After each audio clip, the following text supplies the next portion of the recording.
Well, hello and welcome to the stream. Let's go ahead and see what we can get into. We're going to do a little bit of the Mel Waters Coast to Coast AM with Art Bell, with Stephen Greer, Contact and Disclosure. This is going to be part two that came out in 1997. Mel, you get the honors from Near the Hole in Washington State. From the Hole is good night to everyone from coast to coast.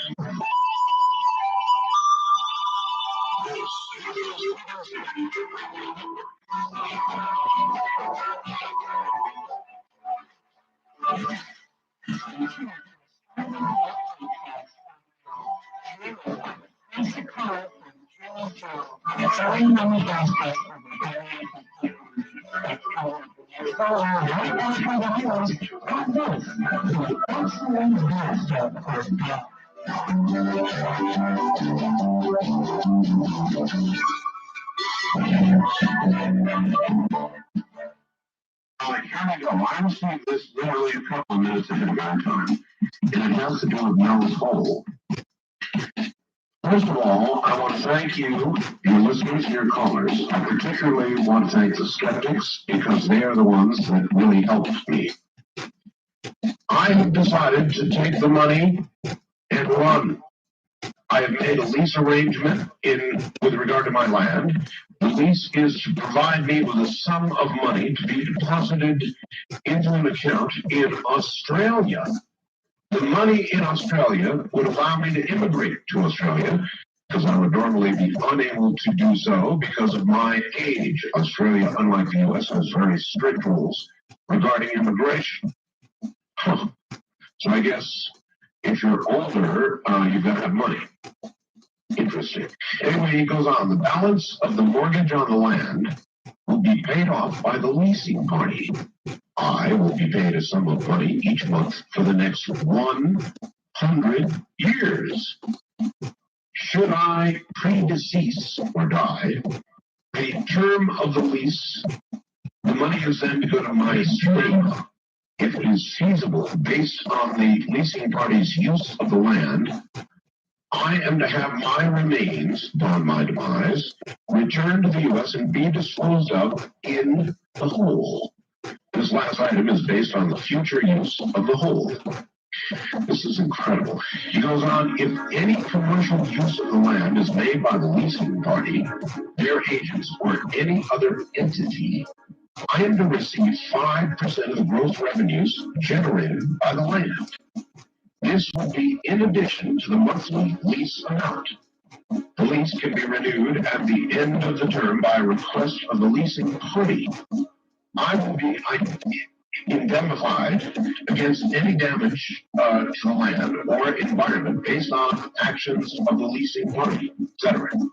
I'll be indemnified against any damage to the land or environment. He goes on to say, this is a little hard to read. There will be no charges of drug manufacturing against me. I will not be charged with the importation and propagation of non-native plants. Any materials regarding my research will be returned to me. Any personal items remaining on the property will be returned to me so long as they do not compromise the security of the property. In return, I am not to release any photographs, written or oral descriptions as to location or any information that would compromise the security of the property. I do not wish to talk to the press. In my opinion, there is no press other than Art Bell. If you want to be on the cutting edge, he says, Art Bell is a guy sharpening the knife. Those things were pretty scary at times. Everything worked out well. I'm certain that if I never contacted you to begin with, I would not have been as fortunate as I am today. It is amazing what can happen over the span of a few days since Friday. I'm just trying to make it to the end of the month. Now money will not be a problem for me, ever. Thank you all, and let Mel's Hole enter into that murky territory of urban mythology or conspiracy theory. This is the end of the trail. Mel. Yes. Yes, they will tell me about the true nature of the Hole. No. you will not hear it from me. So this appears to be the swan song of Mel. Maybe. That came about 2 minutes prior to airtime. I received a very cryptic, strange message from my affiliate, I think it's KXLE, up in Washington earlier today. It's on my answering service. I'm still not sure what that was all about, but it had to do with Mel's Hole. Then somebody sent me the following. James Johnson told a very strange story to the Seattle Post-Intelligencer back in June of '74. The Johnson family had just purchased a new home in Tacoma when their St. Bernard began sniffing around what seemed to be a small hole in the backyard. Thinking he had moles, Johnson ran a 50-foot-long sewer snake down the hole, but he never hit the bottom. Perplexed, he called a city manager who pronounced the opening to be 31 feet deep. By this time, the hole had widened, and he could see the first few feet were lined with bricks. The engineer suggested the family fill it with gravel. To avoid the $500 cost of filling the hole with gravel, Johnson bought, get this, 164 tires from the local St. Vincent de Paul thrift store and tossed them into the hole. He added an old rug, some boxes, several dog bones to the mix, and covered it with a wooden plank given to him by the city. A year passed without further incident. But get this, folks. When Johnson decided to install a sun deck, which would have to be built over the hole, he lifted the plank, and much to his surprise, he found the hole had sucked up all the tires. Johnson decided to research his house's history, and he learned that in the 1920s, the owners had also had a problem with the hole. They had thrown a large quantity of marble and assorted junk down into it. Apparently, this show of disrespect angered the hole. For an explosion literally blew everything out. Marble and everything else. The lady living in the house was too frightened to remain and soon moved out. Another former resident stopped by the house and told Johnson his father had lowered him by rope down the hole in 1922. While in the hole, something pulled a bucket out of his hands. The tale of the Tacoma Mystery Hole quickly spread. Johnson was inundated with offers from people to explore it. Finally, he gave permission to one. They found some strange egg-shaped objects. On and on it goes with various theories then about the mystery hole in Tacoma. So, Mel's Hole is not the first mystery hole of this sort, apparently. So there it is, the story of Mel's Hole. Somebody has sent me. By the way, Daryl in Rancho Mirage says, good for Mel and Art Bell.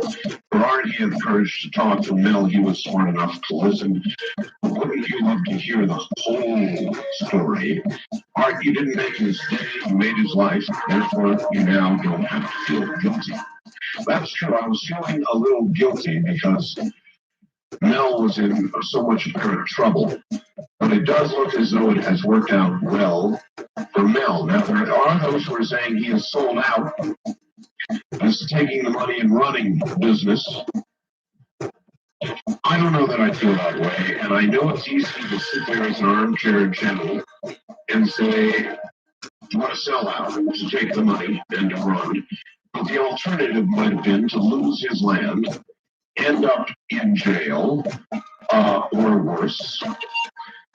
And so I can't, I'm not going to make the judgment that he has done the wrong thing, because to be frank, I can't tell you in that situation what I would have done. Again, let me tell you, Art, answer the wild card line. My boyfriend is in a small plane north of Las Vegas. ready to fly into Area 51. He's been trying to call you by cell phone. And here he is. You're on the air. Hello. Hello there. Is this Art Bell? Yes, sir, it is. Yeah, my name, we'll give you my last name. Okay, wait a minute, sir. Hold on. The fax is signed by somebody named who? Jill. That is correct. So you are the one. That's my girlfriend. Yes, sir. Where are you? Well, I'm up here from Fort Worth in my little airplane. And the long I built myself is bedroom can design. With the Ford Canard, I'm not sure if you know the kind. It's an experimental aircraft. No, I'm not surprised that. I didn't know it. Tell me about it. What kind of airplane is it? Well, it's a long easy. It's got 120 horsepower like only, and so we had board stroke and fixed it up a little bit. It usually flies around 140, 160 in the gauge airspeed.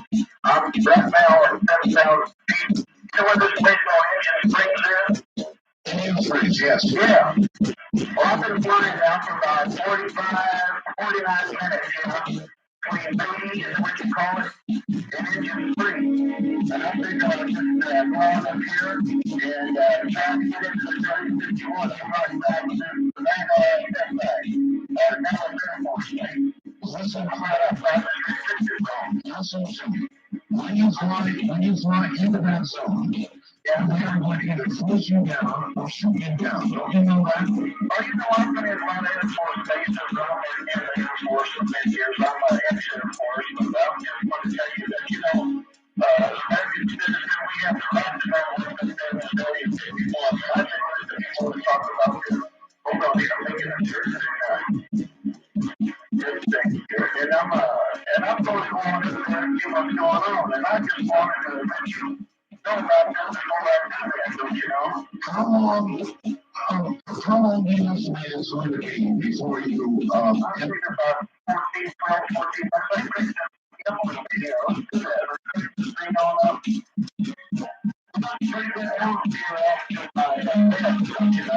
I'm coming up north right now, and I can see Air Force Base out there in the distance. It's 3 runways. It looks like they're all lit up.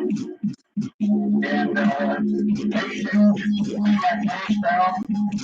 There's a lot of desert up here, don't you? A lot of desert, yes. A lot of desert. You're not going to get yourself killed.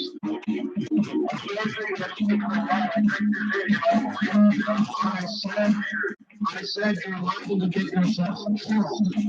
Well, let's get up there and get British, guys. Let's just go see what's going to happen. I've got a big process being out there, baby, and I'm going to make this on it, baby. And maybe they're going to think that I'm on a kind of a biscuit right on this one. And I've got the radio cut off there. Radio down there, So I've been holding this thing 7 years of 55 Why are you doing this? Why are you doing this? I'm back getting out of my family and getting back in 3 years. And I want to get down in here and I want to find out what's happening. Why are you doing it at night? Even if you manage to overfly the area, what are you restricted to? And I just get into restricted, so that's a bunch of lights out there. You're in the restricted zone now? I just got that restricted zone. I want to drop the down. I'm telling you, you're going to get shut down down here now. I need some pressure to it on. I don't know any fun. I'm not like that here. I can deal with it. And I'm in the third here. And I'm going to cut down here. And I want to see what these birds are going to do. I don't see anybody coming up here and just get this right. But I'm pretty bored from that area 54, and I think about another 8-9 minutes here. And if I can calculate right now, I'm trying to I'm getting a little bit out here about 30 feet, right? And phone numbers, we got it all. And I'm going to go there and see what's going on. Maybe they're smoking blue and and there's all kind of things on here. We're going to, I want to get this baby right now. I'll get about 1,000 feet. And we're going to do a traditional approach or anything out here what's going on. I think you're making a mistake. Also, I'm not thinking right, but, our next dollar space car here. And we're thinking right everything on all this black car gangs and all this Don't you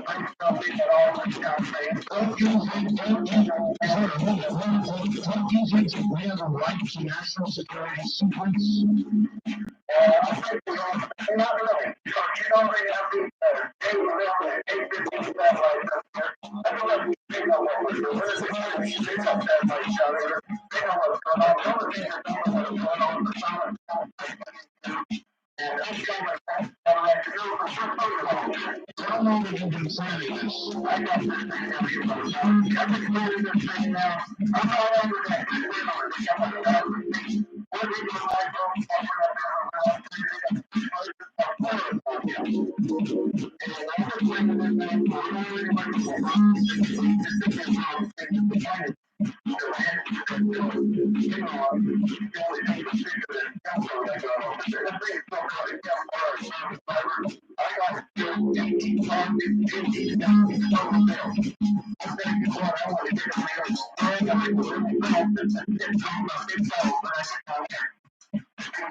I'll tell you that.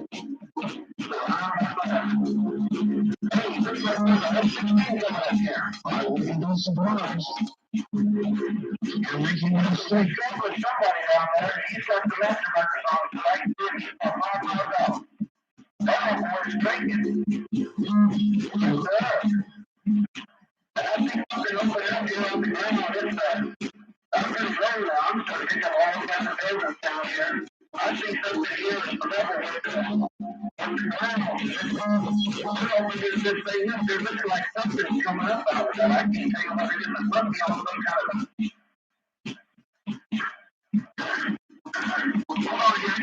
I gotta make this turn. I think there's no place going to get up here for me.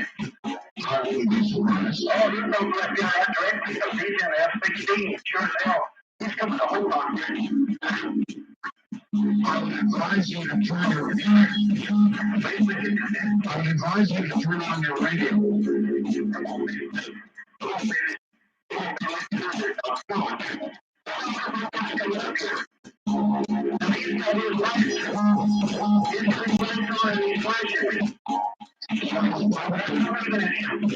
No radio, no radio. No radio, you don't know that. Because I am turning on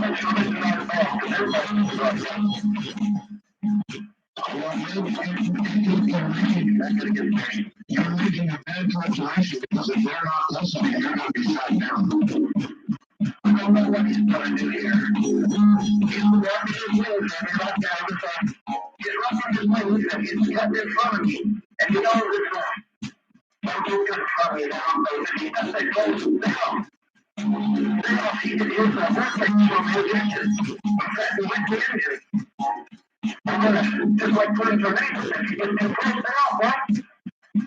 Oh, yeah, I'll get down with it. I'm going down.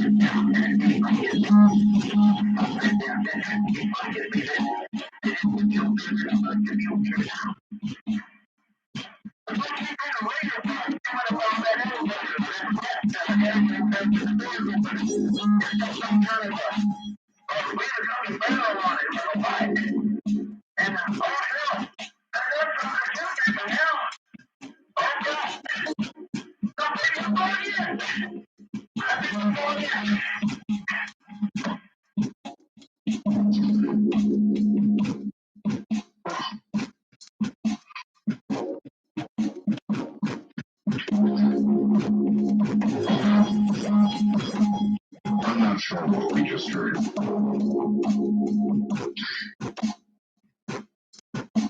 All I can tell you is I got a fax. It read, Marge, answer the wildcard line. My boyfriend is in a small plane north of Washington, ready to fly into Area 51. He's been trying to call you by cell phone.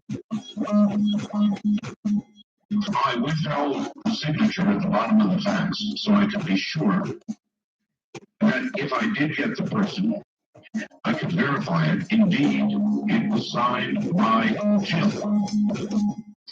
Now, whether what you just heard was a hoax or the real thing, I have no way of telling you. And I have no way of knowing. You tell me. guess who I just got a fax from? You're not going to believe it, folks. It's from Bugs. How many of you, if you've been listening to the program for a long time, you might remember Bugs. He's a man who thought that he killed actually two Bigfoot. And he was going to lead us to the burial site of these two Bigfoot. And by the time the program was over, this audience had so convinced Bugs that he would be charged with, at the very least, manslaughter and likely murder when they went to the gravesite. He disappeared. Well, I've got a guest coming on here in a moment. I'm just a regular kind of guy who had an encounter with Bigfoot. Bugs heard about it. Bugs just this moment sent me a fax that says the following article. The picture of Bigfoot on your webpage looks like it's real. It looks very much like the ones that I shot several years ago. I printed the picture and used a magnifying glass, and it looks like the real thing. Bugs. All right. Here's the first part of a letter I got. It's been a strange, long journey, about 10 years now. But this photo is the keystone to our tale. My friend Ace was able to take this and several others 7 weeks after our late night encounter. He was able to bury himself in the snow and brush. Only then did he get the chance to get any picture after we tried for weeks. I believe this creature knew he was around somewhere. They've been able to smell him but not see him, or it would never have come out into the open. When the creature got this close to the photo, which I have on the web, Ace became very afraid and wet his pants. I don't blame Ace, do you? Now let's see the photo. It knew where he was then and quickly moved away. Ace showed me the photo 2 days after he taken them. I told him to hide them and keep them in a safe place. They were so safe, we couldn't find them. Ace turned this one up because he was moving to a new house. The photo was resting at the bottom of the seldom used drawer at his mom's place. It only seems when the going gets weird, the weird seems to know where I am. I know the feeling. But now I can share this weird with the rest of the world. Thanks, Art, for taking the time to look at our photo and to read my letter. Yes, it's okay to use my name on here. Signed Dan. Dan, are you there?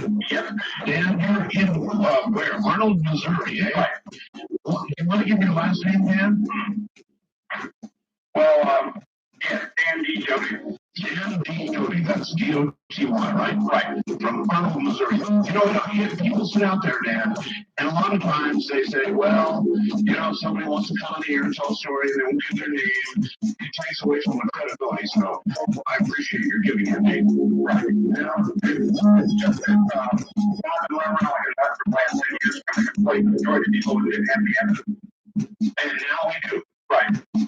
All right, we've got photographs. We'll get people going up to the website. I guarantee right now to take a look at the photograph. And Bugs looked at it. He said he thought it's real. I don't know if you remember who Bugs was or not. I've never heard about him. Well, maybe you will if he's got the goods. Give me a number to call. Anyway, listen. Tell us your story. How in heaven's name did you come upon this creature? What's the story? Well, for a long time. We heard like most stories from our out in this area here out of Missouri. Right next to where he was that these creatures were out there. People seen them. His mother had called the sheriff's department when one came out right to the house. Right up to the house? Right to the house. Right next to a car, other neighbors, totally picked out. I'm sure. The sheriff's department came out there, one of the deputies maybe went like 3 feet in the woods. Said, all you people want to do is get on TV or something, and he wouldn't go back and take a look. Was this on the outskirts of town or what? Well, a lot of towns in Missouri are kind of spread out. They're usually interconnected on roads and stuff. Right. And the area where these creatures were, I'm going to use, I'll say that one later, was an area about 5 about 5 miles by about 2.5 miles more, and just a very large bullet there. All right. And well, we were, but if you really get a look at these things, because we both had late night encounters with them. Now, I want to understand that there had been reports. In other words, you knew the creatures were in the area. Right. Other people had seen them. This mother had, other people had. So you, how old were you? 25. 25. And your buddy? Around 30. So you guys decided we're going to go try to find this thing, huh? Right. Oh, so it was a mission. And so you, and for that reason, you had a camera with you? Not that time, no. We just wanted to get find them. All right. So off you went in the woods, but not very far. Not very far. Ace went back to his house, he was found it wasn't something he had by someone. While he was found it, I'm outside waiting, you know, and there's something rushing around in the bushes, but it's probably coyote. We got tons of them out here. We have them here too, yeah. And I shone the flashlight around, and I caught one of these creatures in the face with the flashlight. And it was maybe somewhere between 10 and 12 feet tall. 10 and 12 feet tall. Mm-hmm. And real quick, flashlights, you know, like it's just a tree, it's something else, it's not this, it's not this. And as soon as Ace came out, just by reflex, I put the flashlight in him. Of course. And then I brought it back, and there's just an empty space between the trees where this thing was. I said, oh my God, it was one of them. Can you see it well enough to describe it at that point, or were you in shock? Well enough to describe it. What do you see? Humanoid-like thing, high bones, eyebrows, lantern jaw, very kind of almost battleship gray texture to its skin. Really? Yeah. And ape-like appearance? If you count the nose is very small. It's not like a bulldog dog's nose on a human. Let me ask you this. What you saw in that shining flashlight, is that the same thing that we've got in the photographs? Pretty much so, yeah. Oh, man. Because I knew as we started in the woods, Ace sound equipment, I put that on, I could hear everything. You know, leaves blowing the whole bed. Did you actually get the sound? Tape? No, we didn't. Well, I've got a couple of sounds that are said to be Bigfoot. All right, if you play them, have you ever heard them? Oh, yes. You've heard them. Breathe and talk. Exactly. Listen. This is the first one. I think it's incredible.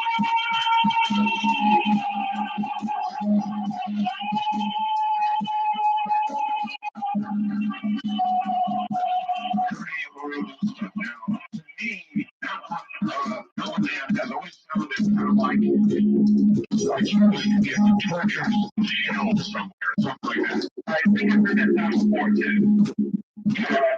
From a movie called Legend of Buggy Creek. Could be. It sounds like you just never know. It could be, but it always sounded to me like a human being going through some horrible torture, and humans can almost sound animalistic now. The second one. Now, this sound by every Bigfoot expert I've talked to is said to be the genuine sound of a real Bigfoot.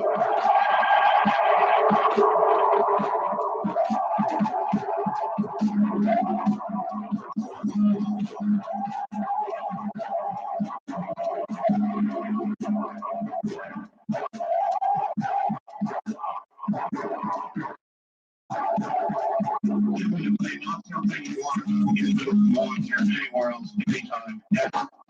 A world sound, indeed. Have you ever heard anything like that? Yes. Actually, I only heard one. So after I started getting some movies, I've only heard one movie that actually had the exact sound. That was something that some called Bigfoot Masterpiece. Yes. And that had the exact sound on it. So I remember that. Yeah, those sounds are recordings that you guys made. We never got a chance to make a recording. In other words, well, okay, Okay, so anyway, here you were, you shot him the flashlight in your shadow's face and said, "Wow." I didn't say anything at that point. I don't know why. I just didn't open my mouth. You didn't open your mouth. Your favorite. No, we're going in. I didn't want to. And we did about 15 feet down the path each one, and he just turned completely pale on me. And I just go, "Hey, man, what's wrong?" He just said, "I don't know, I just got this feeling like I walked over my own grave." And before I could say anything, we heard things rushing around the bushes. I put mine to the left, he put his to the right. I didn't see anything. Next thing you know, I hear me screaming, "Jesus Christ," in the house. And I wasn't going to fully examine this closely. We both started back out real quick. So that was encounter number one. Well, the encounter is finished. Okay. Because since we backed out, they're like, "Whoa, yeah, this is freaky." And just about that time, a very large blue ball of light stepped out of the sky and went. Oh. So there was a UFO involved. Yes. And we're both, at this time, it felt like my dumpster like and yelled ice cold water from yeah, certainly, I'm sorry. And at that particular moment, I heard two of the creatures tossing back and forth to each other. What? Really? Yeah, they like some scribbling sound between them, like they're having a conversation. I'm just freaking at this point. I'm sure you are. And Ace is kind of like giggling, laughing, he was pretty much in shock too. People react in strange ways to total terror. Some laugh. I know he was freaked out too. Let's get back in your house real quick. All right. And back in he went. Right. And it was pretty much a frightening experience for me. This was at night. This whole thing occurred at night. Right. The photograph that we've got was during the daytime because we kept trying to get a picture of it because here I come back home and explain this to my family. They all think I just went nuts on them once with something. Yeah, they all still think I'm nuts. They do? I think everybody in the whole town does. Have you ever wondered about yourself, Dan? I'm serious. I mean, have you ever wondered whether this really happened? Well, if Ace hadn't been there, I would have probably said, "I think I lost." Yeah, okay, I hear you. Where's Ace now? Ace is home. I called him to say that I was going to be doing this program. He said he couldn't stay up and listen to it because he had to go to work tomorrow. Okay, but so the point is, you've got an eyewitness. Mm-hmm. Now, did you go to the media with that? Was there a story in the newspaper about you and Ace? No, everybody ignored it. Everybody ignored it? They didn't want to hear it. Yeah, I know about that. I don't want to hear about that stuff. I called up a number of radio stations, very large one here in St. Louis. Basically got made fun of on the air when I told them my story as I told you. Really? Yes, basically is you're nuts, you're crazy. On all the callers kind of confirmed that opinion after I got off the air. Well, that was the conventional way media used to react to this kind of thing, Dan. As far as I can tell, they still do that way. Well, some do. The smirks are becoming fewer. Anyway, so you had this encounter, this nighttime encounter, and now how in the world, how in heaven's name did you get close enough to get a photograph like the one you got up here? Ace was able to do. We both took our turns trying to get close enough to this thing to get a picture of these creatures. We knew there was more than one. How many do you think were there? I believe two. Do you think they're still there? Not after the pictures they wouldn't be. Because something really neat happened at spring too. What? For some reason, the government contracting guys came in, ripped up the entire area. A large portion of this area is like a transmitting tower in the middle of it. Really? Yeah. And after that, nobody saw anything, nobody heard anything. So in other words, they virtually paved over the Bigfoot's habitat. Basically, yeah. If there's somewhere else in the area, they're not around where they used to be. Because it's just like somebody did what we were doing and decided to fix the problem. Well, you may have heard early in the program, there was a lady called from Arnold, Missouri. Oh, I heard, but She was worried about going to sleep. She wanted. I believe she said she's 100 miles south of it. Oh, did she? All right. Well, close enough then. So you may have driven the Bigfoot her way. Be unfortunate. Yes, unfortunate. 10 or 12 feet tall. Hairy? Very. Very hairy. Very, very. Yeah, that's what it looks like in the. And the color of the fur is almost exactly as the tree bark would be. It's a little darker, actually. What I can tell from the other pictures when we had them is the creature hides behind trees or stays still so you can't see it. Yeah, this one has its face out. That's the important part of this photograph. They're also extremely quiet, believe it or not. Look, Dan, I know you're just, you're a layman. But what do you think these things are? From all the things that happen, they do have extraterrestrial connections. No doubt about it, because I've seen too many reports that give them that kind of thing. All right, show us the story of how you got this daytime photograph. All right, Ace and I have been figuring around trying to figure out how we're going to get this. I mean, we had gone through the whole gamut of, gee, maybe we can take a picture too. Maybe we should go down there and try to blow one of their heads off or something and drag it back. Yeah. And for some odd reason, we kept talking each other out and doing that. Right, good for you. And eventually said, well, we got a chance. I'm sure, for one thing, everybody was laughing, right? So you guys wanted proof. We wanted proof because they said, laugh at, yeah. Ace wasn't talking so much as I was. I was talking just like anybody who looked at 10 seconds. Right.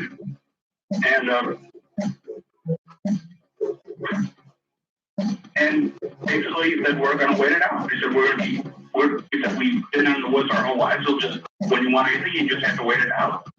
Yeah. And we basically took turns. I got close to it a few times, but I never could get any chance to take pictures of it. I could always tell when they're around. Did you guys go out there with guns and cameras, or just cameras? Just cameras. Just cameras. Well, that's gutsy. I know. That's gutsy because, I mean, obviously, Ace did meet up with one. Right. I got close a few times, but I never could get close enough for it to come out in the open. That's really interesting because in the first encounter, you're the guy who saw the Bigfoot, but in the second encounter, on shifts with you guys waiting out in the woods during the day, he's the guy who got the photographs. I think it's because he knew how to do a little better hunting than I am. So what did you guys do? Just sort of crouch down and wait? Actually, I'm the guy who's like being mobile and trying to take a chance. Maybe he would come out the open or I'd trip over it. I got close a few times, but I never could get it to come out the open. It's weird. You can always tell when they're around because everything just shuts up. Birds, animals, everything. They're just totally quiet. So that's how you know they're in the area? Yeah, everything just stops. I mean, they know it is around, so they're staying as still as possible. Mm-hmm. And I could never get really close. Ace came up with a brilliant idea. So I asked him, the idea, how did you get so close? He said, well, I just covered myself in snow and brush. So that's see me. That's classic. I want to thank you, Dan. And if you listen on the radio, you're about to hear a guy named Bugs. Once again, here I am. Well, folks, you're not going to believe this. But I have on the phone the author of the facts about Bigfoot. He's on the phone there. And I had to talk very hard to try and get him to say a word or two on the air. And he's going to. You haven't called the facts. For those who don't, I'm going to read them. I'm going to read the facts. And then we're going to go and say a few words. I am buying, as you are, curiosity. There are about I know there's something close to there. In 1973,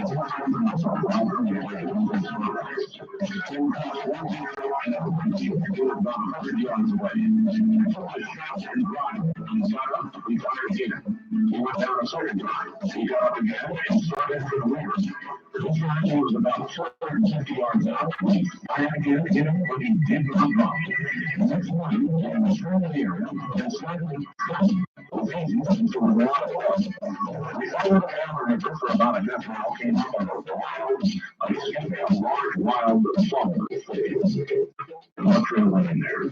We flipped a coin, and the odd man there were no leaves. I called him on my stomach.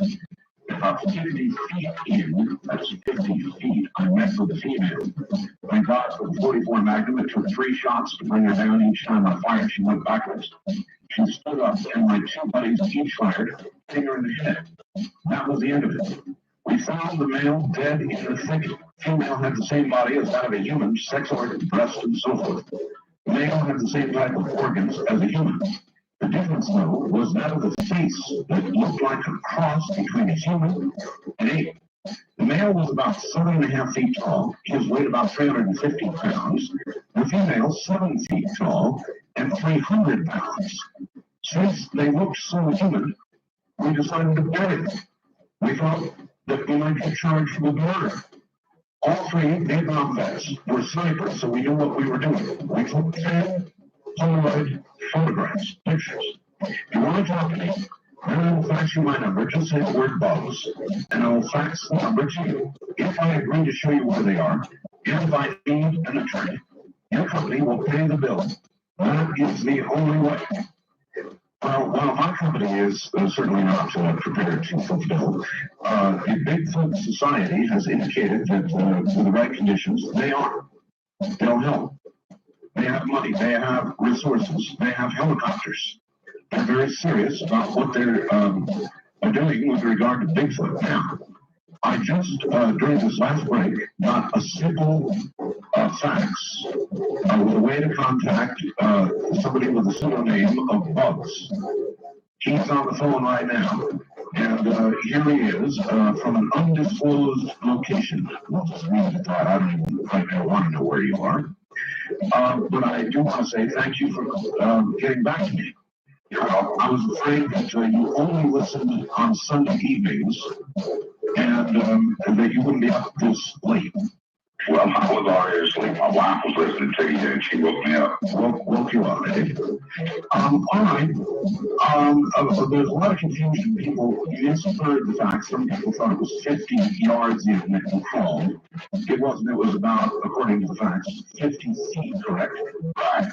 Now, this thing was, I would say, about 50 feet wide, 150 feet long. It was in a draw, ravine, or whatever you want to call it. And you could not see down into it, but there was no leaves, so you could see what was in front of you. All right, let me take you back before this, if I can. The only part, and you may have heard me or your wife may have heard me mention this, that I had a hard time was that the first shots that were taken, apparently were taken at night from about 100 yards, right? And I take it what you had in your sights was a biped of some sort up on 2 legs, right? Right. Well, when we first seen what it was, we seen the eyes. It was basically reddish. At first, we thought it could be a deer. The eyes were similar. And as we got closer, it was probably, I assumed it was in a croucher kneeling position. And as we got closer, we came around a bend in the road that went into this flat area that went alongside the river. And it was a plowed field. And we were able to see, as we got closer, when we hit the lights, the pickup light hit it first, brought the spotlights on it. We're using 500,000 candle watt 4-speed line. Back in 1973, we did this basically professionally because we were hunting coyotes, bobcats, coons, that sort of thing, because they were bringing a lot of money. I got you. And as we come around, like I said, when the light first hit it, we thought that it was a deer with an eye. And as we got closer, we could see it was something crouched And we didn't want to stop, pick up, it stood up. All right, so at first it was crouched down on all fours. I would say it was on all fours. Or you kind of crouched down like you kneeling or something. Oh, yeah, I got you. Mm-hmm. And so then as you got closer, it reared up, it got up. Right. And how much detail could you make out of this thing? At the point, when we put those scopes on it, we could tell what it was. I mean, there was no doubt in our mind, Bird Dog and myself both knew immediately what it was. That it was a Bigfoot because the hair, the outline of the human form. But it was so hard to, the excitement, the adrenaline at that point was pumping like you wouldn't believe. No, I believe it. And I laid my rifle out my window, and he come across the top of the cab with his. And we both fired simultaneously. I mean, that's the way we did it when we hit cops. Whichever one side, one of us fire out the driver's side or the window, and the other one come across the cab would go fire. And we fired instantly. He was using a 300 Wesley, which is 300 Magnum. I was using 243. Okay. He was shooting, I believe, either 280, I believe it was a 280 grain bullet, and I was firing a 125 grain bullet. And we both fired. He fell over. I mean, just like, not really fell over, like he was knocked over. I'm assuming the 300 is what did that. We thought he was down. As he come back up. Okay, I'm not an expert with guns. I know something about them, but I take it these are of a caliber and velocity that would bring down any normal animal. The 300 bring anything down in northern United States and North America. Okay. The 243, no, it's not. It's more of a varmint weapon. But the 300, I mean, you could probably bring down an elephant with it. It's probably the most powerful rifle there is in this part of the world outside of an elephant gun. And the animal got up, stood on its hind feet, started to run away from us. We fired again and again. It was just like something pushed him down. We knocked him down. And again, we thought he wasn't going to get up. And we opened our doors. I did and stepped outside. And Bird Dog come around front. And he jumped up and he took off again. And this is when we fired the third time. And we hit him again because he kind of lurched forward, but he was further enough out that he went across. He hit the fence. And it just rolled across the fence. And he got down into the river there, and he was gone. Now, this was all at about what time of night? I would say probably about 2:30. 2:30 in the morning, all right. Mm-hmm. So that was at the end of what occurred that night? Right. We didn't do any more looking for him that night because, you know, this thing is bigger than both of us put together. Yeah, I wouldn't go there. And we knew that he was hit. We knew that he was hit bad. And so you figured he wouldn't go very far. No, he's not going to go very far. So he's been hit at least 3 times by, or 4 by both weapons. He's not going very far. Right. And you came back when the next day, roughly? We didn't even go to sleep. We just kind of drove around until sunlight. I see. And I would say probably 7:30, 8. We arrived back over there. We picked up the blood trail. Bird Dog was a tracker in Vietnam. It was very easy for him to follow the trail. And we went down, I imagine about a half a mile, something like that. Come up on the thicket. And that was when we went in after him. All right. You're the guy, you flipped a coin, so you were going odd man out, right? Yeah, I never was very lucky. So then you go with the 44 Magnum. Right. and you got about 50 feet in and found what? Well, as I was going in, I was scared, to be honest with you, but I just, I never suspected two of them.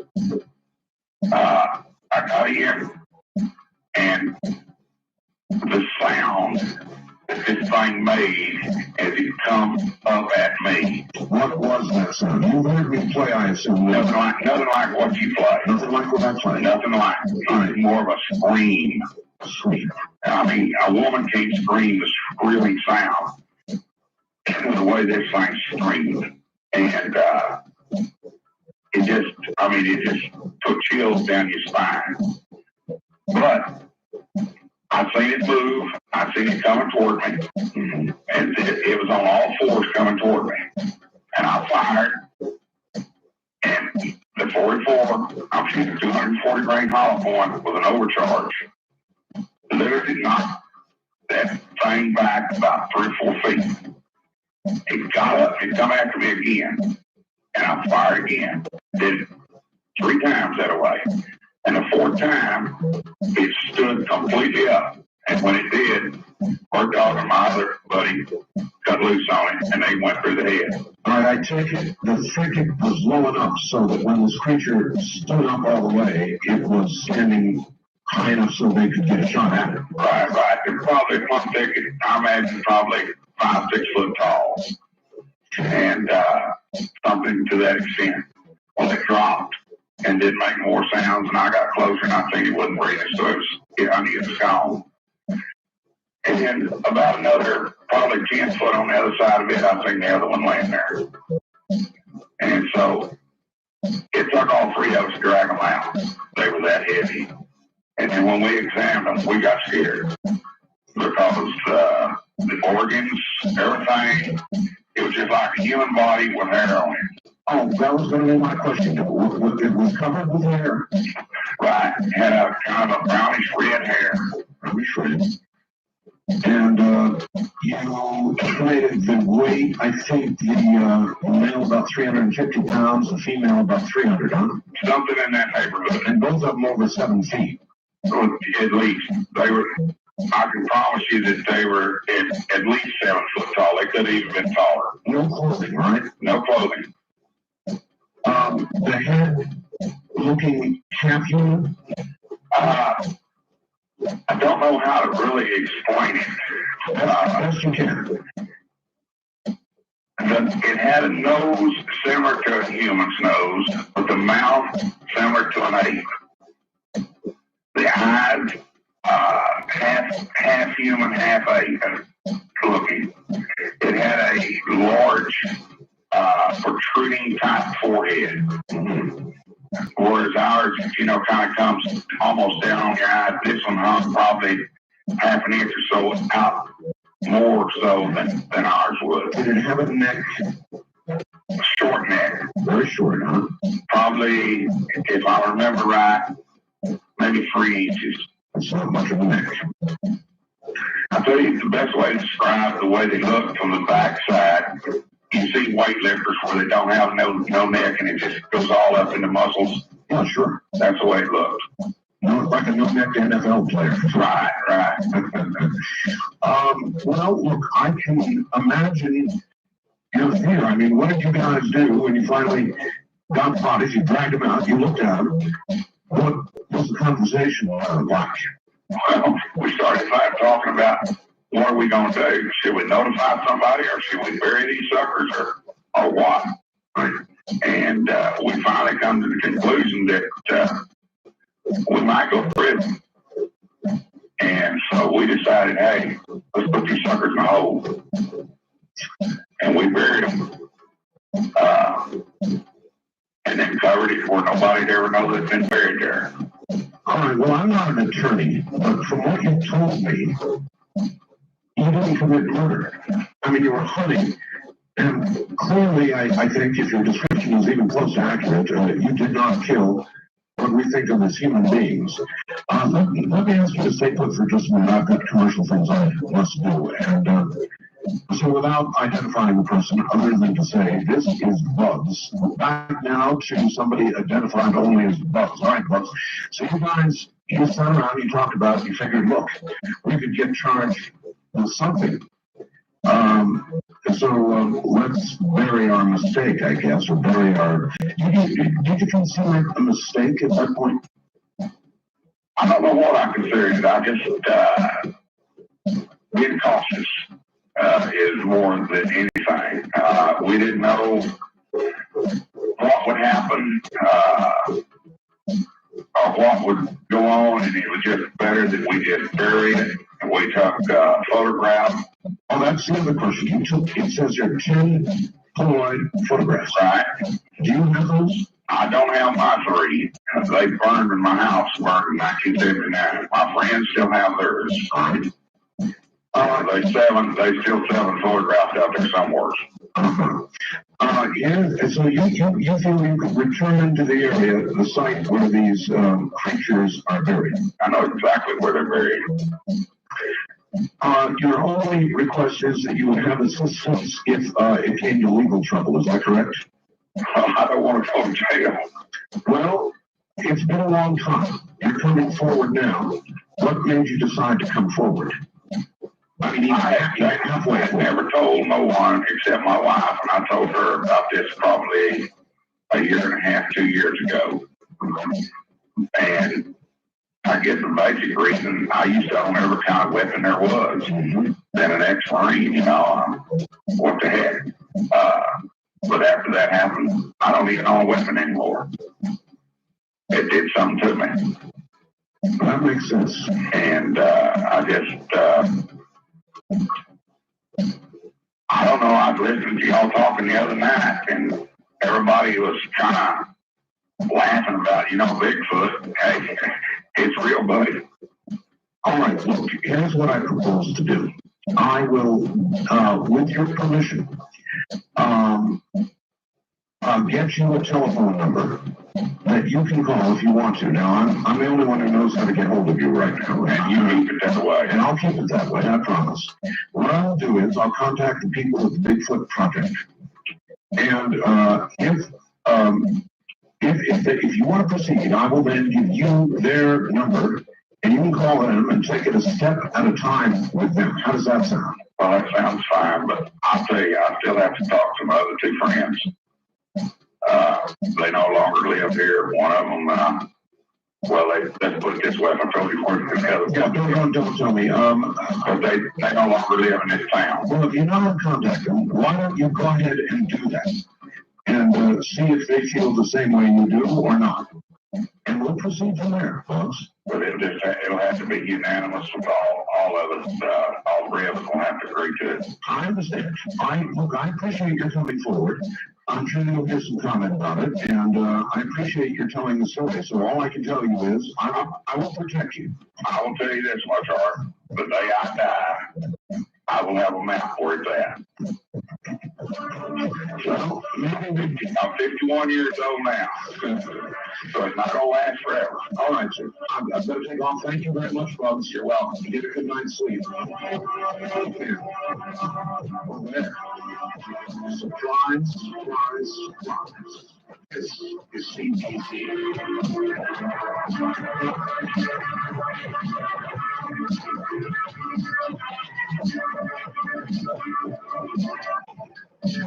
Here I go again, right in the middle of it. Listen, I took the opportunity to watch something everybody who knows about shooters. And he said what he considered was real crime. I'm not a significant shooter. I'm not a shooter. I think they're not, but I don't hunt. I've never hunted. Ever since I killed a squirrel when I was very young. But I think what you just heard was real. I thought the facts was real, and I thought what you just heard was real. Mostly seriously involved in the promise of the trouble. Well, it seems exactly as I said I would. I don't know. What do you guys think? There are many out there I know who are far more familiar with hunters And the ultimate story is I did. What were your impressions? What have we got on our hands here? How would you proceed?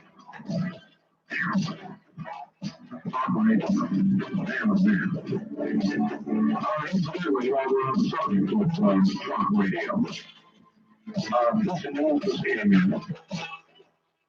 from the wires that is probably social trust. Now, we have few answers. A man has been arrested for allegedly threatening radio personality Howard Stern. He said he works at Samuel CLLTA of Buffalo, New York, was waiting when Stern arrived this morning to do his radio program. He allegedly shouted, quote, "I'm going to kick your ass. I'm going to kill you," end quote. Stern, the bodyguards, asked the person if he had a weapon. Wednesday, he replied, "Yeah, got a shotgun in the trunk of my car." The bodyguards called police, who arrested and issued him a summons charging weapons possession and criminal trespass.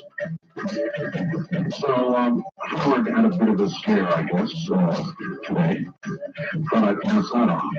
Talk radio is a strange medium. And it's a good place where anything can happen, as was just demonstrated. I don't know, you tell me.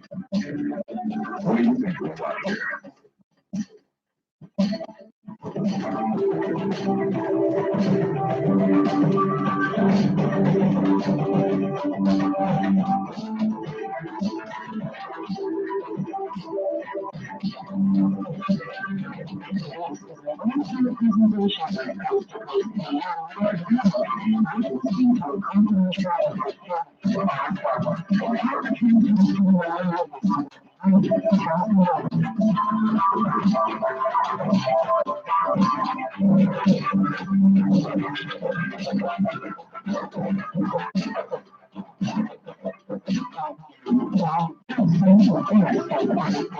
Last time calling mine and calling yeah, hi, I'm from the market.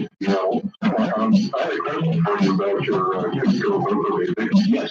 There's been people complaints for about the last 2.5 years I've been listening to you.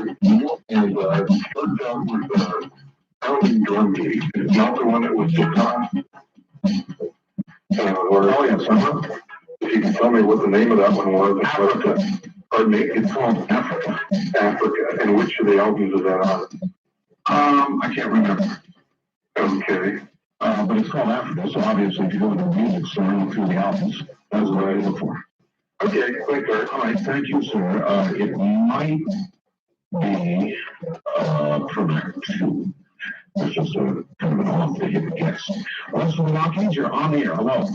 Hi, this is Ron in Montana. Hello, Ron. I got a couple questions. My understanding of this guy with the Bigfoot issue is they were out at 2 o'clock in the morning when they first saw this. Why are they hunting at 2 o'clock in the morning? Well, they were hunting for money. Oh, they were actually out killing for money. If you listen, did you listen to it? I was getting bits and pieces of it. Okay. My station drifts in and out. Oh, I see. How did the tone of the story sound to you? Well, it sounded realistic. I guess I'm just concerned with the responsibility of these hunters. Shooting is something that they haven't identified. Kind of gives sportsmen a bad name. Well, if you're out in the woods and you saw something down on its haunches and it was gigantic and hairy, I guess based on that much, I mean, that's not a human being in your estimation. So, I don't know what you think here, and I'm not sure how to proceed, but it sounds to me like they may have shot 2 Bigfoot. Well, that's the impression I got. I just don't see it as being very responsible sportsmen out there shooting at something that haven't identified. It would sound like it was being a threat to them at the time. Well, look, a lot of sportsmen, wait a minute. A lot of sportsmen take down game that is not threat to them. But they usually have a license to know what they're shooting at. Well, all of that aside, I mean, that is fine. Not responsible. Maybe not, I don't know. But I would think that if you saw something that was fully hairy, that your presumption without clothes, your presumption certainly would be that it was not a human being. And I'm not going to sit here and defend the morality of taking a shot, or, his taking a shot, nor am I going to criticize it. What I wanted to get mostly now from y'all is a sense of the story. In other words, did you believe it? I happen to think it's true. I believe it. I think we've got somebody here who took down a couple of Bigfoot. Or something like a Bigfoot. First time caller line, you're on the air. Hello. Hi, Art. Hello. I was listening to the story about the guy that supposedly shot Bigfoot, or the couple, and I do believe him because my father used to travel a lot. He's a truck driver, and he told me one time that he thought there was an animal on the side of the road, which he thought was a deer. It was crouched down, eating the eyes, like a deer with his eyes closed, he hit the eyes. And then he got up and walked on his 2 feet, and it was around 7 foot tall. And matter of fact, from that day on, he was an avid Bigfoot fan. Really, he, bought magazines and researched on his own a lot. I'll drive you to that, I'm sure. Yeah. The story just unfolded correctly, I thought. I'm not a hunter, so I can't judge that. Well, not hunter either, but if you shot something like that was close to human, half human, and visually half ape, you would probably react the same way they did too. I would say I'd be scared to death. I'd probably do the same too. I know, that's what I said the other night. And coming forward, he has to prove himself now. That's right. Thank you very much for the call. That's exactly right. And I might have done the same thing. And I might have taken a shot too. I don't know. I'm not a hunter. I guess I wouldn't, because I wouldn't be out there hunting. Well, to me, the story had, layman me, it had the right of truth to it. Now, what I would like to hear from is some person. I mean, you guys speak the language. Was this guy, did he seem to be on the level to you? Sure does make me feel a little of this. Most of the Rockies, you're on the air. Hello. Hello? Hello. Who are you expecting? Hello? Bingo. Hey, how you doing? I'm going to turn the radio off. I turned it off, sir. I never really on the air. Well, I've been listening to your show for like about 6 months, and I think you're a little bit announcing about the Bigfoot. Are you guys still talking about that? wherever you want, sir. Oh, okay. Well, I believe that guy that talked about a story about UFOs. I beg your pardon? Yeah, about a couple nights ago. I'm a little bit excited now. Call toll free 1-800-618-8255. No, you're not allowed to use your last name over here. So I just have to take all that out. So let's start again. Your name is Joe? Yeah. All right, Joe. That's all we need is just your first name. Anyway, you listened to the story that man told, didn't you? Yeah. And? Well, I think it's 100% believable. You do, huh? Yeah. Have you ever done any hunting? No, but I got a friend that does, and I'm gonna tell him about it. Tomorrow. All right. Thank you very much. We'll look forward to that. What do you do for some hunters? That's one of the only ways I can quantify the story. I'm just a layperson in this area, and to me, it sounded legit. But I'd like to hear from some hunters. West of the Rockies, you're on the air. Hello. Hello. My name's Paul. Hi, Paul. And I'd like to read you something here. Reading, please don't. What is it concerning? It's civil rights. Civil rights? Yeah. You want to read us our civil rights? Well, it's kind of like, well, it's a law that enforces our civil rights. It's a law that enforces our civil rights. Yeah. Why would you want to read this to us? Well, lots of people know that they have Civil rights. right to enforce a law that will keep people from taking their civil rights. A law, you know, I thought that was the no rights. Well, it's true, but this is out of law books of crime and punishment. Well, thank you very much, but we don't read on the air. If you want to have a discussion about that, you're welcome to do it, but I find generally, when people read on the air, it just doesn't work out. I mean, most people are aware of what rights they have. In fact, people are very aware of the rights they have. Not so aware of the responsibilities that should come with them. So Hawkins, you're on the air alone. Yes. Fairly in church about it. Are they, oh, you might get out there, just good and glad. It's the new Mother Nature. She's taken over. What's the new Mother Nature? The one that's going to get us all. Gonna get us home? And then, And it took a long time for that. the end of the line. We got a long time for that. Oh, good. All right for that. All right, thank you. Great. First time calling line, you're on the air. Hello. Hello. Art? Yes. Sorry about that. I just want to call about this Bigfoot thing. What do you think? Well, I have a hard time believing. After the gentleman who called in and said he couldn't, he was forced with that name shooting what sure they were at. But that is not the issue. The issue is whether or not. That's what putting doubt in my mind. If these are all of the hunters they claim to be, I don't believe they would have shot somebody without identifying a person. So that proves the wrong. Now, he did identify it to a degree that was a crouch. It had a totally hairy body. And it was fully human. Now, that's pretty animal-like.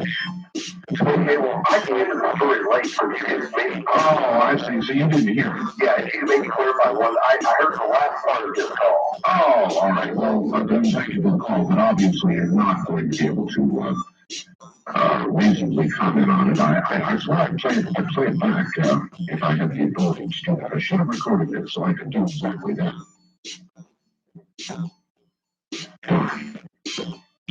Well, we do have it, of course, at the network, and it could be played back from there, but not tonight as the recording continues. Eastern Rockies, you're on the air. Hello. Hi, this is Mike from Flint. Hello, Mike.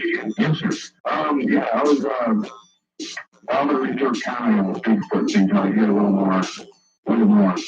But I was calling, this is kind of a strange story that I read in one of the, actually one of the tabloids, but it was sort of off the wall that there is an element of truth to it, I think, because it involves, we're just familiar with the 60s rock band Iron Butterfly. Sure. I don't know, maybe some of your listeners have heard this, but their bass player, after the group broke up or, whatever, was some sort of like a computer wizard, and evidently just a couple of years ago, I guess he made quite a decent amount of money. A couple of years ago, according to this article, he came upon worked out some sort of program on this computer, some sort of big deal. He didn't really explain it too well. I'm hoping maybe somebody out there will know. But evidently it involves community faster, this is what it says, faster than light communication, which is pretty bizarre. Faster than light anything is pretty bizarre. But and then evidently now the guy is missing. He's, that was the main crux of the story, was that he was missing, vanished. A victim of his own calculations, perhaps? Possibly. He evidently left a message on his phone machine saying that he was going to kill himself. So maybe, or I don't know, nobody ever turned up somewhere, he was found body. What's that? I said, nobody has found the body. No, like I said, you may have even just came up not missing anymore. I was wondering maybe coming out there knows a little more about this. I see. Story. We'll check it out for some others. Thank you. As a concept, faster than light communications. Accomplished with something that communicates roughly at the speed of light or just below it.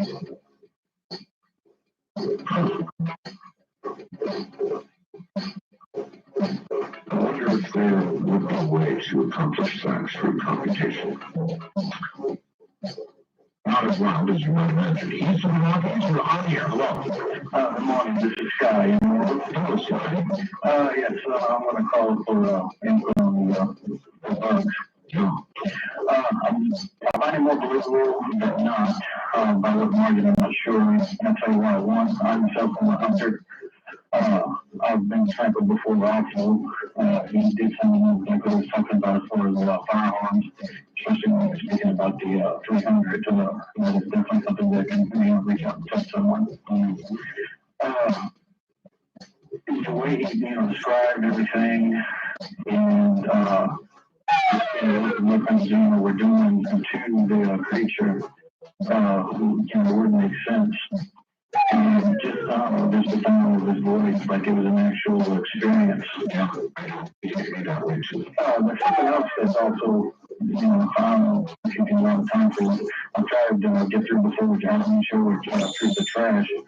But a related story is, I don't know if you've ever heard of the Fox Monster or the Honeyland Swamp Monster down in this area. No, I haven't. I'll tell you what, though. I will put you on hold, all right? Okay. And you're going to have to sit for a while. Just relax. Let me do a little work here, and we'll get to those stories. Have you ever heard of the St. Gauden's Double Eagle? It's a gold fortune.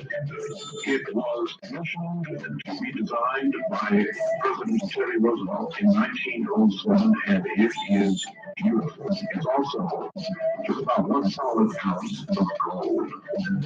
Are you confident which way the market's going to go? I have no idea. And so I'm hedging my bet, as usual, with some gold. Here's a wonderful opportunity because gold is at a wonderful price right now. And when it was at the very best price, it's actually climbing again. When it was at the best price, it almost wasn't under control. Bought a whole bunch of it. Yes, St. Gauden's Double Eagle complex MS-62 rated by PCGS. So you know what you got. And they're offering a one-time deal. They're selling these coins until these coins are gone at their cost. I know it seems like madness, but it is not. It's one potato chip. There is it. Once you have one, you know you will. You will. But it's a heck of a deal, even if it's only one. One per family, that's the rule, and they really need it. They're $445 each, plus $9 shipping. And the number to call is 1-800-359-4255. That's 1-800-359-4255. You work 9 to 5, the grind, every day. Looking forward to nothing but the weekends. How would you like to free yourself from that? Can be done. A man named Ken Roberts did it. You can do it too. He can teach it. That's what he does now. He teaches people how to invest in commodities, and I know the media has made commodities kind of a dirty word for a lot of people. I mean, more people want money to make it. A lot of people are trappers. They want to go in there and sell. You know that. It's a no-risk approach until you're just on paper. And when you're finally convinced, yourself utterly convinced that you're losing money by not using money you graduated and where you go 30 minutes to 1 hour every day. That's not how it works. Call them. Absolutely no obligation. And reward the audience all free. Call them. I'm changing life. It's 1-888 Gold KRC. That's 1-888 GOLD KRC. Yes, a lot of my listeners have a lot of money now. Just from a campaign. No, definitely. There's a lot of stories about what we call the honey on the farm out here. What is it? If I'm a picture, maybe last. I'm sorry, I didn't make my name. Turn it off. I had it off. All right. What is this monster? Really important, which is basically a Bigfoot type creature. We're currently found stench. And Honey Island swamp is right along the border of Louisiana, Mississippi area, in the Pearl River area. And like I said, for several years, we hear different stories coming through about people, hunters, trappers, or people out fishing or what have you, come across creatures that basically Bigfoot type description. And the same thing from the South area of Arkansas, which is in the lower southwest corner around the Texarkana area.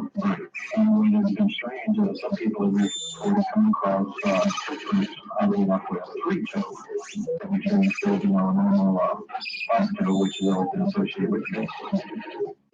But like I said, there's been different stories around the swamp areas.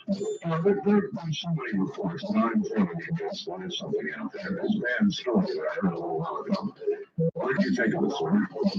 Well, like I say, if I had to guess, I would say, 15%, maybe a little bit more believable than not. All right, I would agree with that. Thank you very much for the call. And that's, I guess, my assessment too.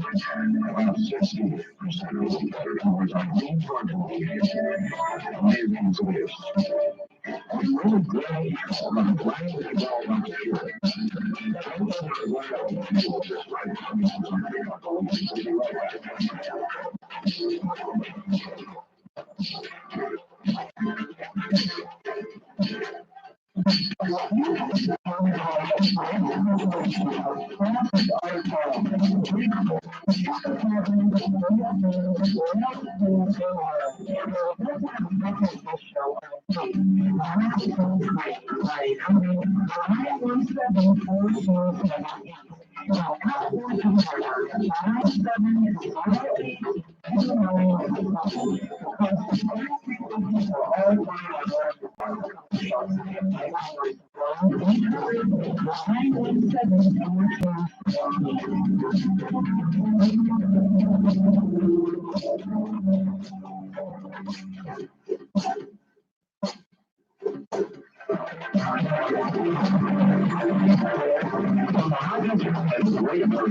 Southwest side, Mutual Albany, you're going across these many time zones from the Houston and the Hawaiian Islands, all the way across this great land to the Caribbean and the Virgin Islands, all the South America, north of the whole worldwide out there.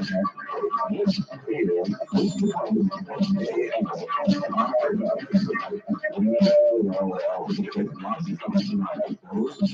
I don't know.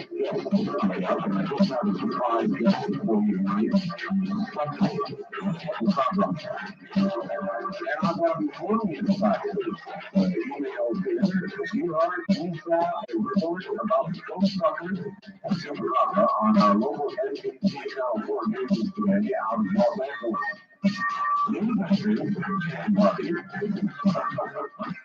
Is not amazing. You'll find some very serious stuff. So you want radio regarding or here we go again. Right now, 6:20 p.m. CBS affiliate Channel 2. There is a long report about the Congress saying that there have been accounts all over the outskirts of Los Angeles now where dead animals like chickens and rabbits and showing up by the dozens with puncture marks in various parts of their bodies. No blood on the ground. No signs of struggle. My skin is crawling with a little too close to home. That's what archaeologists want. Well, I've just got done watching the 6 o'clock news on Channel 2, CBS did a long-term segment on Chicago, the gold sucker. They showed those chickens and their various animals. This story from Mexico City. Writers, a giant bat-like creature, is terrorizing a village in a northern Mexican state where ghosts are visited daily with blood. 4 farmers from a village there have formed nighttime vigilante squads to track down the flying beast that has been dubbed the ghost sucker. We're telling people to keep the women and children locked up and inside at night. This is real. There's something out there. All right, to Princeton University in New Jersey we go, and to Hector or Tito Armstrong. Hector, welcome to the program. Thank you very much, Eric. How are you? Just fine. What would you prefer to be called, Hector or Tito? Actually, I'll go by my nickname, Tito. Tito. All right, Tito. Welcome to the program. You are from Puerto Rico, right? That's correct. So let's begin this way. What the hell is this thing, and what does it look like? Can you describe it as best you can without being able to show people a picture? If you just close your eyes and describe it, what does this picture look like? Okay, well, according to most eyewitness accounts or most reports, this creature supposedly has the shape of a small kangaroo, but it's sort of reptilian in nature with 2 large red eyes. And so basically it was like a cross between a small kangaroo and a small dinosaur. That's, I think, the best way to describe it. And it has obviously some spines growing out of its back. I was going to ask you about that. It looks scaly on its back. Exactly, yes. And then it basically looks very like typically gray alien in nature with regards to its head, and then the body then looks sort of like kangarooish with a tail at the end. Can this thing fly? Allegedly it can. I mean, there have been some reports that it can fly, but I mean, obviously due to the nature of this, that hasn't been confirmed in any way yet. Right. All right. It began, I guess, in Puerto Rico, or at least the first reports were there. Then I began to hear reports about South America. Then I started to hear reports about Mexico. And in the last couple of days, suddenly Los Angeles, even Oregon, the U.S. West Coast. How can this thing be spreading so quickly? Well, I mean, I think the most logical thing to assume is that this sort of thing has been going on already for a while, and it's only because of the exposure of the chupacabra or the name chupacabra in Puerto Rico, and the people started to link the name to these sort of happenings that have been going on for a while. Well, now, wait a minute. I'm not sure about that, Hector, or Tito. I'm sorry, we'll call you Tito. Tito, because I watch the news very carefully for things like this, and we have not been getting reports other than an occasional cattle mutilation of chickens and goats with the blood drained from their bodies and 2 marks on the outside and 4 marks on the inside. We've not been getting those reports. This is fairly recent. Okay, well, and that means that definitely something stranger is going on. I mean, my explanation would sound logical, but I guess that if we haven't been hearing about stuff like that, then this is even more mysterious than we previously thought, which is very interesting indeed. It is, and it seems to be spreading quickly. If you had to make a guess, or maybe I'd ask you, Tito, what is the best guess about where this thing comes from? I would hesitate to hazard a guess, but basically the consensus, if there is any, seems to be that this is something that is not native to the Earth. I mean, however strange that sounds. I think regarding everything that's been going on, that's the best bet. And then if we go from there, then then we go from there. But this is definitely something that hasn't been seen before. And everything about it, even its attacks, the way it does this, samples that have been collected of the creature itself point to something that hasn't been seen, that's not native to the earth. Not native to the earth. Which, I mean, by that I mean that for example, the chemical composition of blood samples taken has not been able to be classified in any way. And even the way that this creature attacks animals hasn't been seen before. So that's basically what I mean by this. It is something totally new. Well, the theories I get, Tito, are that it may have come through a veil, through an opening from another dimension. It may be something new. Maybe it's something from one of our labs. You know, we're doing a lot of genetic worrying about these days.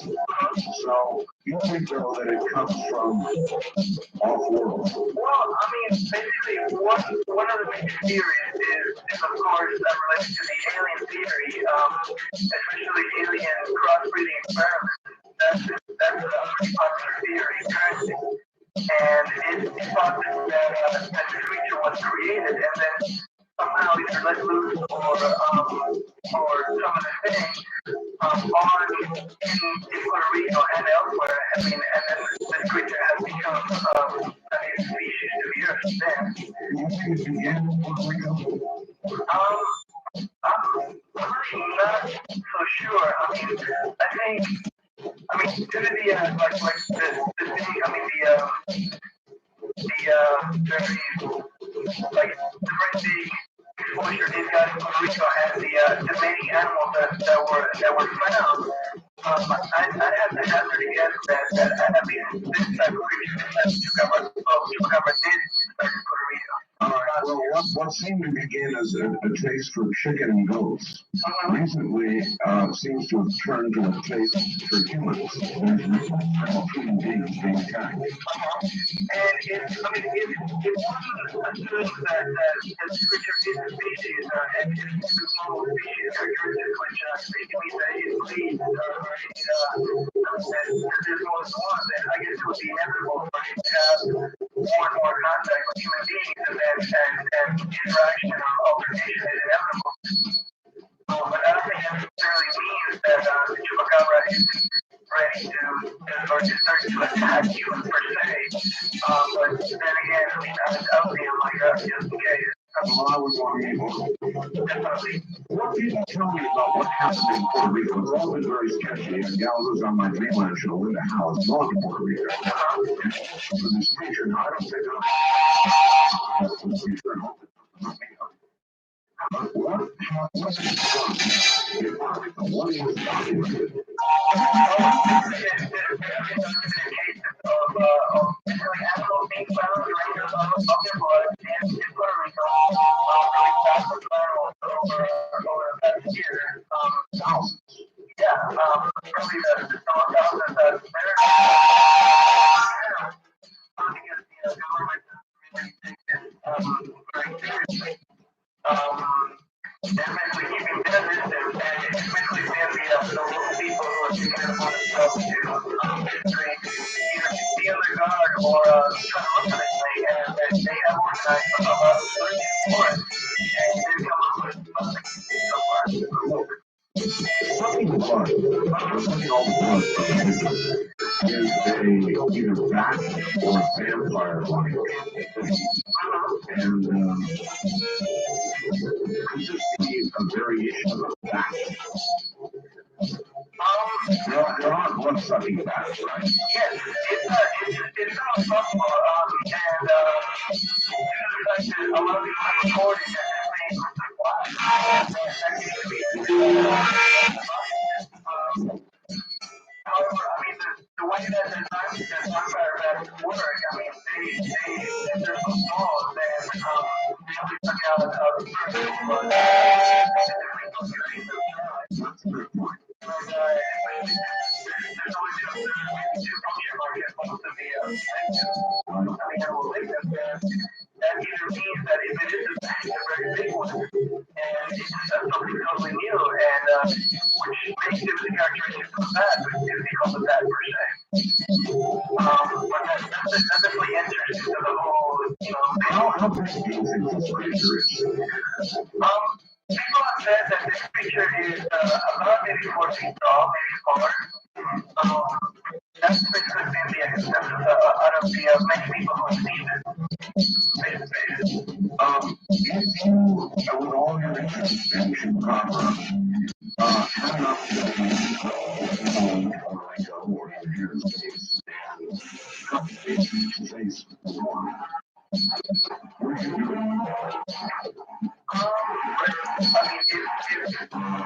Yeah, I think I would do it. Yeah, it sounds like something very recent that I would like to do. If there has been reports of chupacabra, I would like to be tried to heal it. But one thing I wouldn't be alone. I wouldn't be sort of.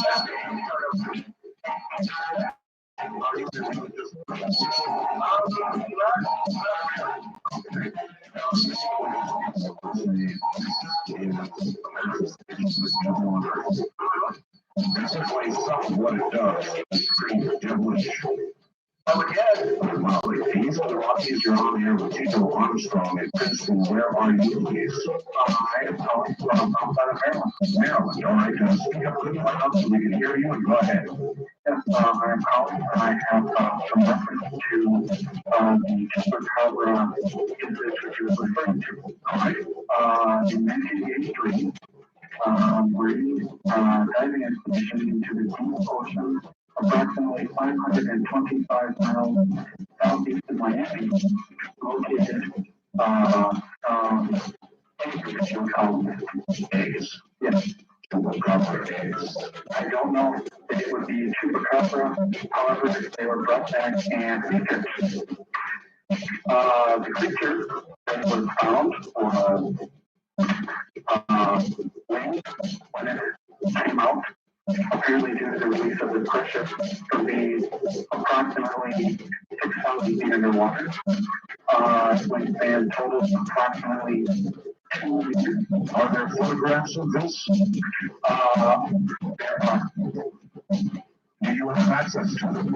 I do not. First time caller line, you're on the air with Tito Armstrong and Princeton. Hi. Yeah, you're talking about the chupacabra? Yes, we are. Yeah,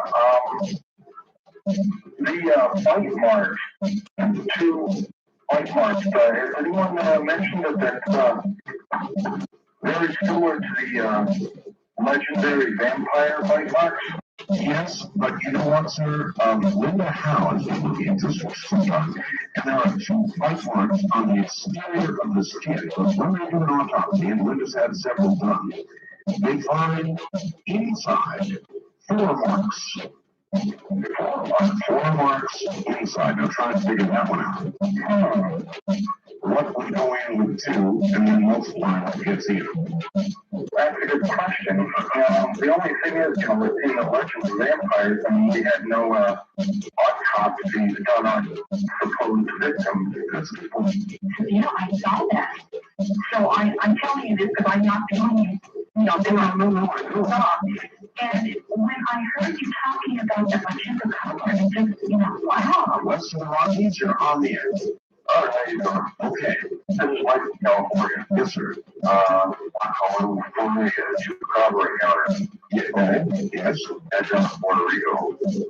I was currently previously in the Navy, and we were stationed down there for reasons I don't need to get into. And there was a time when there was a lot of rain and there was a flood in Wannsee, and we were walking down the road, and all of a sudden the chupacabra jumped out of the ground, and it jumped into the front of us. And we proceeded to circle the chupacabra, and it spun around in circles and started hissing at us and this and that and everything else. We didn't quite know what it was. And there were some Puerto Rican nationals around there that saw us encounter me right over towards us to get away from it because the blood sucker. Right. First time caller line, you're on the air. Hello, it's Ralph. Hi. I had a kind of a folklore story on the Philippines that has to do kind of with the chupacabra. Yeah, I say Yes. over in the Philippines they have what's called the Manananggal. You ever heard of it? No, I haven't.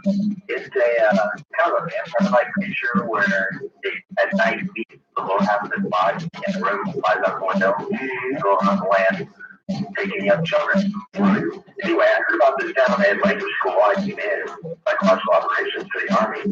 And they talked about how the CIA back, I don't know, I think it was in the 70s, used to do, they grab people, the rebels, they grab one of the guys and take them off and kill them, drain out the blood, and leave them. That's kind of a psychological.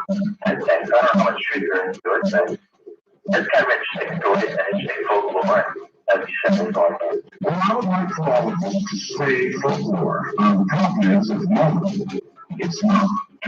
That's true. And I don't want to see one of these things. I don't want to meet one of them. I wouldn't try to catch one. And if I saw one, no, I'd run. Turn tail. You got it. Turn tail. That's right. All right. Thank you very much for the call. Eastern the Rockies, you're on the air. Hello. Hi, Art. This is Deborah in Columbia, South Carolina. Hi, Deborah. I was thinking about your research show on the Philadelphia experiment and the cloaking process that the gentleman said he could reproduce. And it reminded me of the chupacabra being able to appear and disappear. And I wonder if during these experiments they maybe opened some kind of door and let something in that you know about. It's entirely possible. Well, that's how you should enjoy your show. Thank you. Take your shirt. Who knows? It is absolutely open to speculation at this point. East of the Rockies, you're on the air. Oh, good morning, Art. This is Don for the Iowa. Yes, sir. And I'm calling up the chupacabra. Okay. And I see you brought the topic of monster baiting again this morning. Well, as it relates to a goat, That could very well be the way you tame the savage beast, but you could go blind. Linda Howe would make good monster bait, actually, whatever the truth. I don't know whether you've seen pictures of Howe, but she'd make great monster bait, no-cut blouse, send her into the swamp in Puerto Rico. That'd be it. That's monster baiting material, all right. You betcha. All right. Good night, Art. Good night, sir.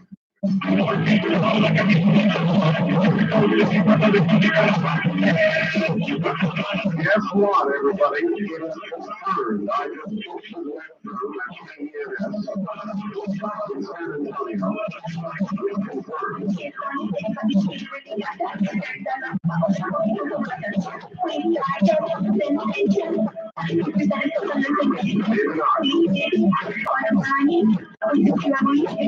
Well, you hear this. I'm going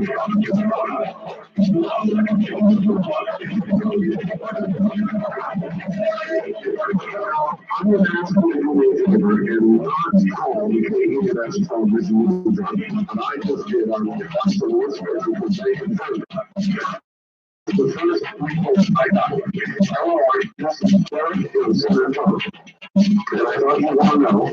KENS television is obtaining photographs of a chupacabra captured in a trap just south of San Antonio. A rancher took photos of the beast and brought them to us. He claims there were three, one in the trap and two others jumping up and down as they ran when he approached. I will try my best to describe the photos for you. The creature is about as long as a human leg. PC1 has ridges on its back like a dragon.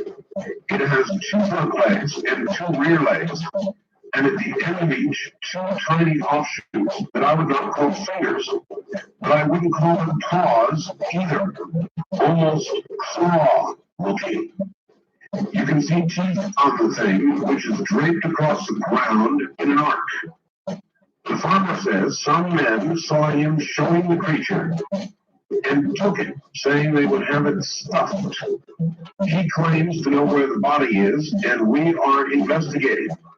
I'll be happy to send you a copy of our story if you'd like it, or send you a video of the Polaroid pictures. Contact me, that gives me a number. I thought you'd like this information. Well, I read that, as I do many things I get. Then I got this. Art, I just got off the phone with someone at the KENS television station, and she confirmed the story. She said the creature has been taken to Austin, so they have it, for further analysis. They have the video, but they cannot yet release it. The phone number for the newsroom is blah, blah, blah, if you want to call it. And I did during the news break. She confirms it. And that's all I can tell you at this hour. They have a chupacabra. On the high desert in the great American Southwest, I bid you all good evening or good morning as the case may be, and welcome to the best in live overnight talk radio from the Tahitian Hawaiian Island James. To the U.S. Virgin Islands, South and South Carolina, north, south, and control, and worldwide on the internet. This is Coast to Coast AM. Hello, everybody. Lots of stuff going on. I'm going to get over a man that was on Greenland and was interviewed by Joel Cow yesterday. And it was a most remarkable, amazing story. This man was a military officer, down about 40 feet, that launched we'll find out what it really called. Anyway, he's got a story from it. Absolutely amazing. You know, the Armed Services got arrested in New York City. And just back from why I come here to the investigation of UFOs, but the official statement is UFOs represent the threat to United States national security. I'm not so sure that is a true statement, and we will explore it shortly. Now, Robert Casalas. Robert, are you there? Yes, I am. Okay. Robert, am I pronouncing your name correctly? Yes, you are. Thank you for having me on the show. I'm happy to have you. Robert, are you were in what service? The Air Force? I was in the Air Force up until 1971. Until I had a voluntary separation, resigned, and so I'm not. I've been in the Air Force since 1980. You were in the Air Force, what, officer? Yes. Okay. What rank were you? Lieutenant? I was a lieutenant in 1967. I resigned. I was a captain. What years were you stationed at Maelstrom? I was there from about August of 1966 until June of 1969. Okay, so you were there about 3 years. Right. What did you do there? What's at Maelstrom? Well, Maelstrom has strategic missiles. They're responsible. Well, they did at that time. I'm just not sure what. So, okay, well, forget what's there now. Let's talk about what was there then. Right. Basically, the Minuteman missile system, and that was the primary mission of Maelstrom Air Force Base to maintain and monitor those weapon systems. What can you tell us about the Minuteman? I know of the Minuteman, but I don't know the details. What is the Minuteman capable of doing? Well, again, this is back in 1967 because I certainly don't know anything about the current weapon systems. Sure. But back then, the Minuteman I missile system was an intercontinental ballistic missile. Of course, nuclear warhead, and it could have reached targets that were. Again, I don't want to even talk about the range of the missiles, but it's the ICBM missiles. Right, to say ICBM is correct. To say ICBM is to say that it could reach another continent, intercontinental ballistic missiles. So, right, could have made it to the other side. These are the big bad ones. Yeah, and you were stationed. What do you call the area down? Is it a bunker? It's called the Launch Control. The Launch Control Center is the capsule that you were referring to that I was located in, and it's about 60 to 80 feet underground. How many people man those things? Two officers? Two officers. So we always see in movies. Right. And that's what it was there, and that's the thing that advanced, the other, what systems that we had, the Atlas, I guess the Atlas, I'm not sure what the other ones were, but, they may have had more than two, but, we only had two down there. All right, is it the old picture, is it like in the movies, Robert, where you wear a gun, the other guy wears a gun, you've got to put in keys simultaneously and trim them? I mean, is the movie depiction of the way it is roughly correct? Yeah, we're talking back, 1967.